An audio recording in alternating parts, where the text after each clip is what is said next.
Assalamualaikum, apa khabar? Sudahkah kamu mendengar lagu tadi? Seronok tak?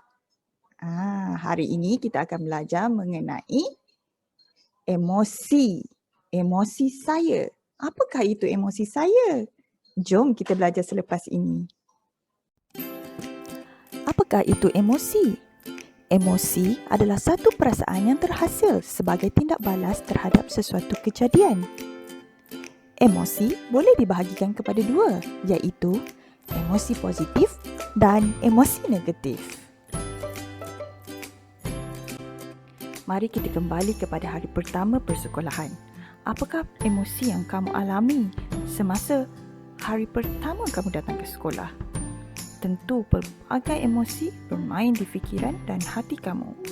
Kita lihat pada gambar yang dipaparkan di sini. Lihat pada murid yang memakai beg berwarna hijau. Apakah emosi yang ditunjukkan? Dia kelihatan tersenyum gembira. Sudah pasti emosinya ialah gembira. Bagaimana pula dengan murid yang memakai beg berwarna biru ini? Mukanya berkerut-kerut dan dia kelihatan mengetak giginya. Apakah emosi ini? Ini adalah emosi marah. Kita lihat pula pada budak perempuan yang memakai beg berwarna merah jambu ini. Dia berkerut-kerut dan menutup sedikit daripada bahagian mukanya. Apakah emosi yang ditunjukkan? Cuba kamu teka. Ya, emosi malu. Seterusnya, murid yang bersama-sama dengan ibunya ini. Ini adalah situasi biasa semasa hari pertama persekolahan.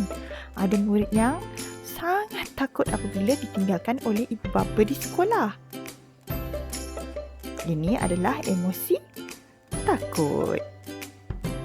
Kamu sudah tahu beberapa jenis emosi melalui gambar hari pertama persekolahan tadi. Sekarang mari kita teka emosi yang ada pada gambar ini. Apakah emosi yang ditunjukkan? Apabila kita tersenyum, ya, sudah tentu kita gembira. Biasanya kita gembira apabila menerima hadiah. Ataupun kita gembira jika guru, ibu bapa atau rakan-rakan kita memberikan pujian kepada kita. Emosi kedua, wajahnya kemerah-merahan dan dia tersipu-sipu. Apakah emosi ini? Ini adalah malu. Adakah kamu pernah merasa malu? Ya, sudah tentu. Kita mungkin malu apabila tidak yakin untuk bercakap sesuatu. Ataupun kita malu apabila ramai atau banyak mata yang memerhatikan kita. Bagaimana pula dengan emosi ini? Wajahnya kelihatan sedikit murung. Ini adalah emosi sedih. Bilakah kamu sedih? Kita mungkin sedih jika kita kehilangan barang yang kita sayangi. Dan kita mungkin juga sedih sekiranya kita menerima berita bahawa ahli keluarga kita jatuh sakit. Lihat emosi ini dengan dahi yang berkerut-kerut dan kelihatan seperti ingin mencerit. Ini adalah emosi marah. Pernahkah kamu marah akan seseorang? Sudah pasti. Kadang-kadang kita marah apabila orang memotong barisan kita.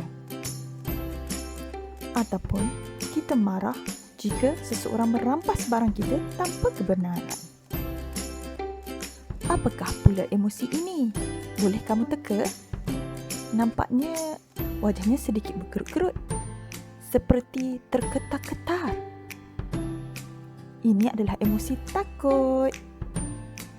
Kita mungkin takut jika ada orang yang lebih besar daripada kita membuli kita. Atau kita juga mungkin takut semasa menonton rancangan ataupun cerita yang seram di kaca TV.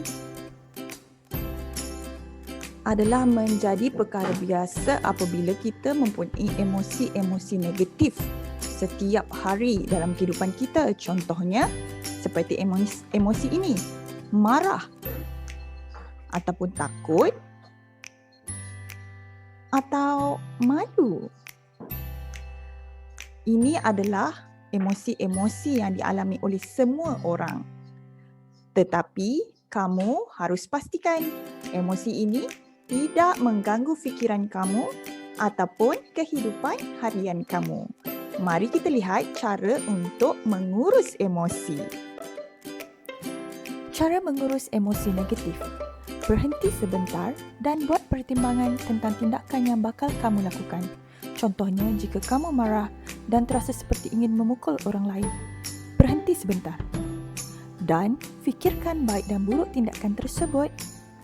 Kamu boleh menenangkan diri dengan menarik dan menghembus nafas.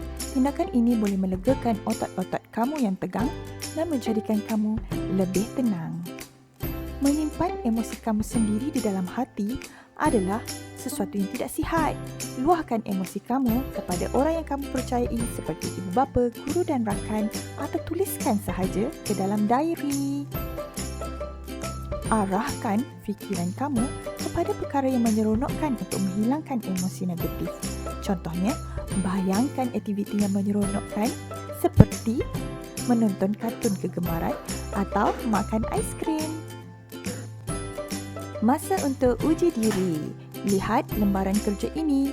Kamu boleh rujuk lembaran kerja ini pada muka surat 76 di dalam buku teks dan cuba jawab pada live worksheet seperti di pautan yang tertera. Selamat mencuba. Terima kasih kerana menonton. Jumpa lagi. Bye.